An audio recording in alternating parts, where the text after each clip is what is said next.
afternoon to everybody. Today we have with us our Dr. Rajath Athreya, HOD Paediatrics, to discuss on how to keep your children safe on accident prevention.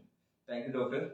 Welcome to the live. Yeah. And Thank you. Today we'll discuss on why are young children accident prone.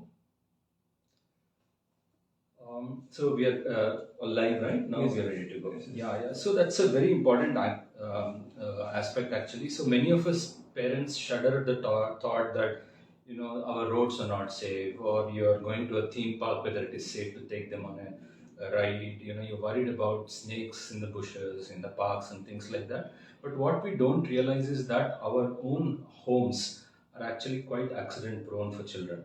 So it's very, very important to think about accidents that can happen inside the house.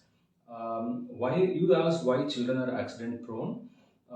This is an age appropriate thing that children learn about their environment by being explorative. So they're very curious and they're easily distracted. So if you look at children below the age of 3, we often tell them don't do this is dangerous, so that it doesn't they don't understand this concept. So below the age of 3, children cannot be trained to be safe, so to speak. So you cannot keep telling them don't do this you will get hurt, so they don't understand it as such.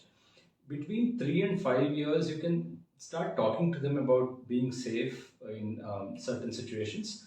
But again, these kids are so easily distracted, and they go with the flow, and then they can injure themselves or hurt themselves. So between the age of say 1 year to 5 years, when they're very mobile, very explorative, very curious, they're bound to look into things that will interest them, and then this can harm them. Okay. Okay. Now, what are the types of accidents and injuries that they may encounter commonly? Yeah, so you might be surprised that we see a lot of children, hundreds of children through the year who come into the hospital, so brought in with accidents at home. So it could be that there are burns and scars. It could be fall from height where they've injured themselves badly. It could be they've had cuts or bruises or blunt injuries. It could be that they have ingested some things, which are medicines or things that are toxic to them, that can harm them. They can also come in with ingesting things which are dangerous like batteries and magnets. And also you would have heard of children who have suffered from drowning, who have had choking and suffocation issues.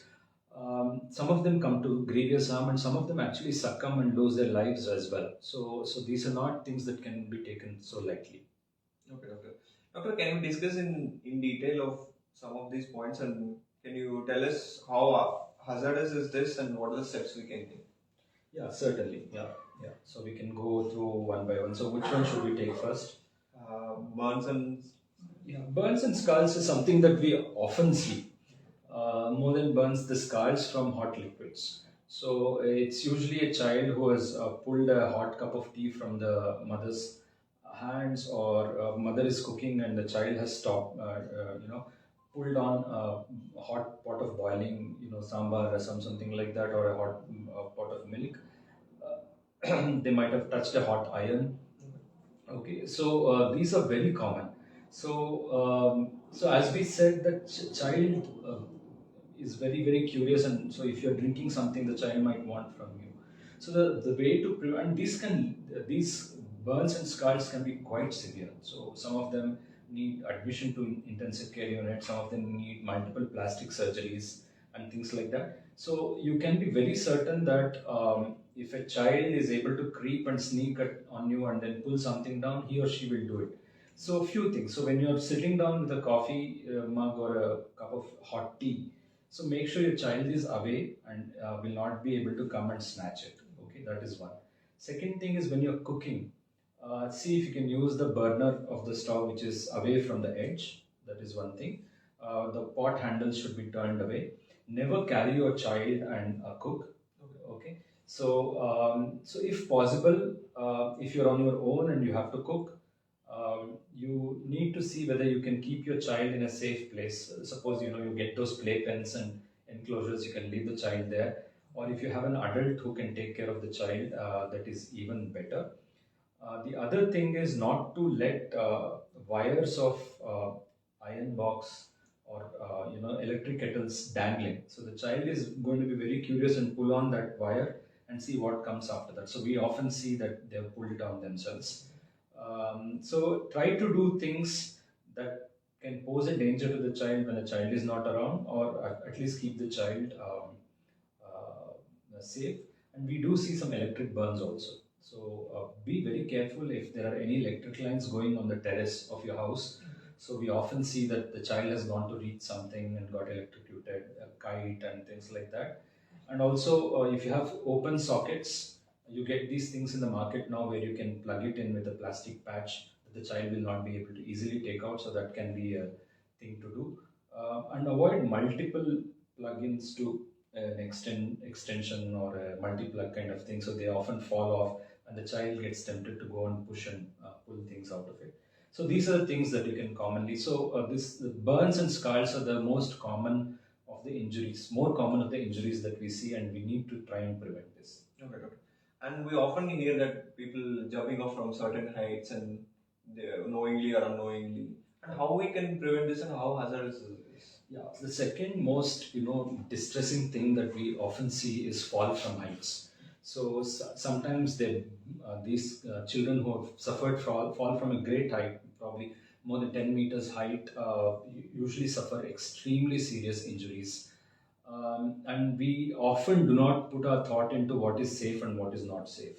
So children do like climbing and climbing over things. They like looking over things. So you need to be aware of that. So if you have an open window without safety grills, or you have a balcony, make sure it is safe, and do not keep anything that the child can stack and climb over. So do not have any furniture there that the child can climb over. For example, child can push a chair there and then climb and look and fall off. Okay, and never carry a child in the arm to the edge of the balcony and have a look around. So very young infants often, they just take the plunge. We have this habit of saying bye bye to mama and dada when they are going to work. So we have often seen that grandmothers come to the edge of the balcony to get the kid to wave, and that the child would have suffered a fall. The other thing is go around and look in your house which hazards are there. So the grills of the balcony should be of a certain height, and if they have horizontal grills, those are very much easy for the child to squeeze through. So make sure that you make some modifications if those hazards are there, because these falls can be quite devastating. Okay. And one more thing is, like, what about like cuts and crush injuries? Yeah. So just the last couple of weeks, I had a 8-month-old child who had pulled down a dumbbell, which was kept on a low stool at home, and then he had suffered a crush injury to his great toe. Quite painful, and we had to do a small surgery. Child will probably improve really well. But what we need to do is to see if children can pull anything over them. So do not have any tablecloths, because they tug on the tablecloth and something falls off. So do not have anything heavy like a heavy box or dumbbells or things that the children can topple and pull on themselves, and it will land on their feet and injure them badly. Make sure the knives, the scissors, and other things are kept away. Okay. And also, parents should be extra cautious when they have a slightly older child, who is very keen to play with the younger one. Both of them are less than 5 years old, so they often bring things from kitchen, and they're playing and things like that. So make sure all these things are kept away. Sure. Yeah. And what are choking hazards? What are the measures that we can take, and what to do when you see your child choke on something? Okay. So I'll take the first part of your question. See, choking is again a very common event.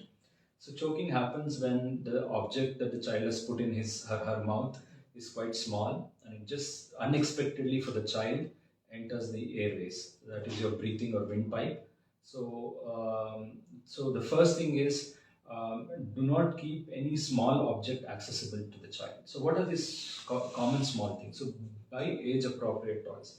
Any child below the age of 3, you should not have anything that can easily go into the mouth and stay in the mouth. So they should be bigger toys. And you should not have toys with parts which can come off and the child can put in the mouth. Correct? Building blocks have to be big and not small Lego blocks. Then eatables which children often choke on are peanuts, ground nuts and small, mixtures that we eat at home. The child can put the peanut inside and it often chokes, and sometimes it directly goes into the lung and we might have to do a small surgery to take it out because it can cause infection. The other things that children choke on are raisins and grapes. Grapes are rounded, very smooth fruits, and if you put the whole grape in the mouth, it can sometimes go back and choke. Uh, so we need to avoid all this. For example, peanuts better to avoid. Okay. Or at least do not keep a bowl of peanut in front of them, and don't go. In our childhood, we always ate all of this. Nothing happened to us. So it needs to happen only once. You can slice the grapes and give half so that doesn't slide down and choke the thing. The other risk is of suffocation. So children are very curious. They might have seen you putting your sari around the neck or tie or something. If they find a ribbon or a cord or a thread, we have often seen they do all of this, and then suddenly they cannot breathe. Plastic covers they can put on themselves and tighten it, and if there is nobody around for a good few minutes, they can come to serious harm.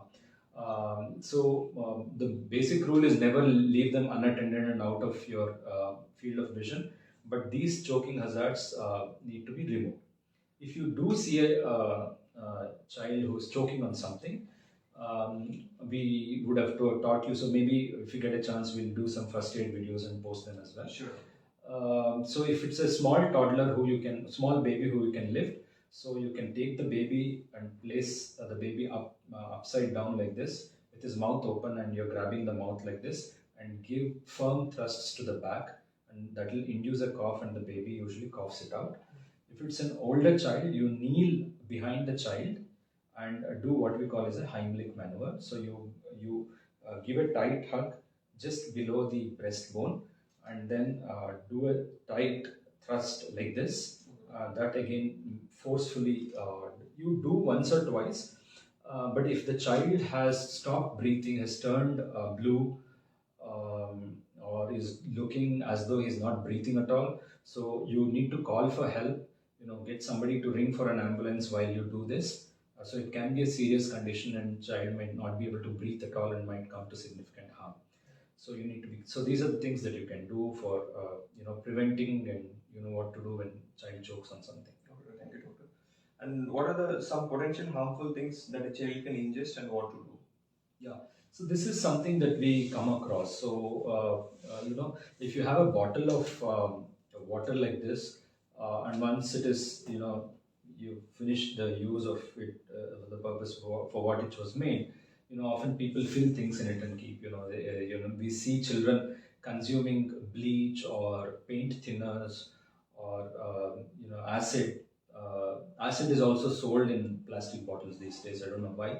So they can consume. So anything that is corrosive or harmful, like cleaning liquids, acid, caustic, so they can all cause severe burns in the mouth and the food pipe and the windpipe of the child. So keep it away, and never keep it in a bottle which looks like it could be water and the child mistakenly takes it. The other things are your own medicines, prescription medicines. The grandparents or yours, antidepressants, sedatives, antihypertensive, the BP, diabetes medications, painkillers. And you'll be surprised, you will think that the child would never consume such a bitter pill. So we would have seen a child would have gone through 4 or 5 tablets without realizing. So we cannot assume that just because it is bitter. So you need to stow it away out of field of reach, out of reach of the child. Also, child's own medications. For example, paracetamol, which is a very safe medication, but if ingested, suppose a child takes a whole bottle of crocin all in one go. Children often love the taste of some medicines. They're flavored with syrupy tastes. that can harm the liver in a significant fashion. So cleaning liquids, medications, even cosmetics. We see children consuming paint, nail polish remover, acetone, and things like that, and they come. So the main thing is to keep it away. And if you feel that the child might have consumed some medications or something, I wouldn't recommend inducing vomiting or anything at home, because that can itself be dangerous. But without any delay, take the child to the nearest hospital, and they will assess and do what needs to be done in the hospital. Okay, thank you. And one more common problem with children is children love to play with water. Yeah. And how to keep them safe from water, and what are the precautions to be taken in bathroom to make children safe and wherever water is there? Yeah, see, a bathroom is apart from kitchen, bathroom is another area where you need to make it very child-proof.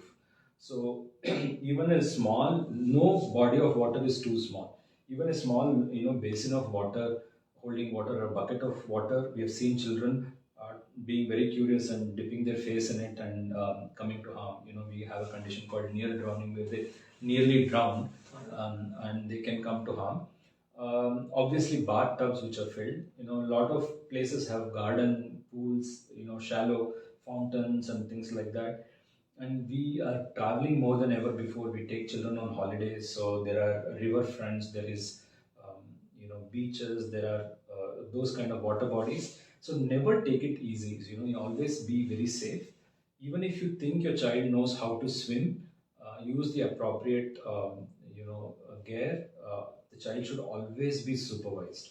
One common instance where we see is, you're giving bath to the child, there is a full bucket of water, and somebody rings the doorbell, correct?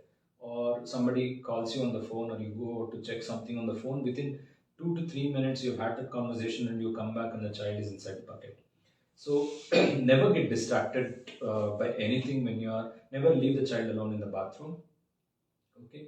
So either if you can ignore the doorbell, you do that, or you actually carry the child with you and answer the door. So if I mean, this holds good for any other situation as well. So do not leave them unattended. So very important to take these precautions. Okay, doctor. And can you please tell us how to keep the children safe from pets at home? Yeah. So see, apart from being parents, a lot of us are now pet parents. Right, so children learn a lot from pets. Their social skills improve. They have, there are lots of advantages of growing up with a pet as well. But we need to be careful.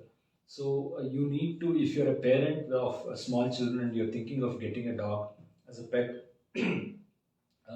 research a little bit into what type of breed would suit your temperament, your routine. It might be a dog which likes more outdoors, and if you're in a small flat where you cannot and you do not have time to take the pet out for longer walks and things, so you might want to think about which kind of pet you need to have. The next thing is that you need to keep your pet healthy. So make sure that all the vaccines are done. The dog or any other pet is healthy. See, dogs can bite and they might bite. So even if it's your own pet and very friendly with you, so there are certain things that we can teach children.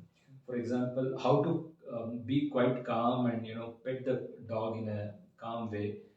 Never tease or taunt the dog, or play tricks on it, especially when the dog is sleeping or eating. The dog may not like it and they might bite you. You might want to separate your very young kid from the pet. In certain situations where it is very noisy, you have lots of guests, there is a lot of music, the dog is also very on the edge. So it's not a good idea to have kids very close at that. You might want to separate them out. You might see a lot of dog bites we see are in children below the age of 5. Okay, some of them are from their own, pets, neighbors' pets. Neighbors' pets while walking on streets. Yeah, walking on streets, stray dog issue is there. And sometimes if they're carrying packets of biscuits or something in their hand, so they don't know, they come and try to snatch. So you can teach children who like pets that they should not approach any unknown strange dog. or if they're confronted, they stay still and not make any threatening movements or eye contact. Or if two dogs are fighting, don't go and try and separate them. So there are certain things that you can talk to them, but you have to be very careful. Thank you so much, doctor, for your insights on the children, how to keep them safe. Yeah. And thank you, viewers, for joining us. And to book an appointment with our Dr. Rajath Athreya, you can log into our sakraworldhospital.com and book appointments, sir. And Sakra is making hassle-free online booking appointments through sakraworldhospital.com. You can log in directly to our website and book appointments. And do keep following us in all our social medias, and we keep you posted on all the health tips. Thank you. Thank you, doctor. Thank you. Thank you so Thank much. you.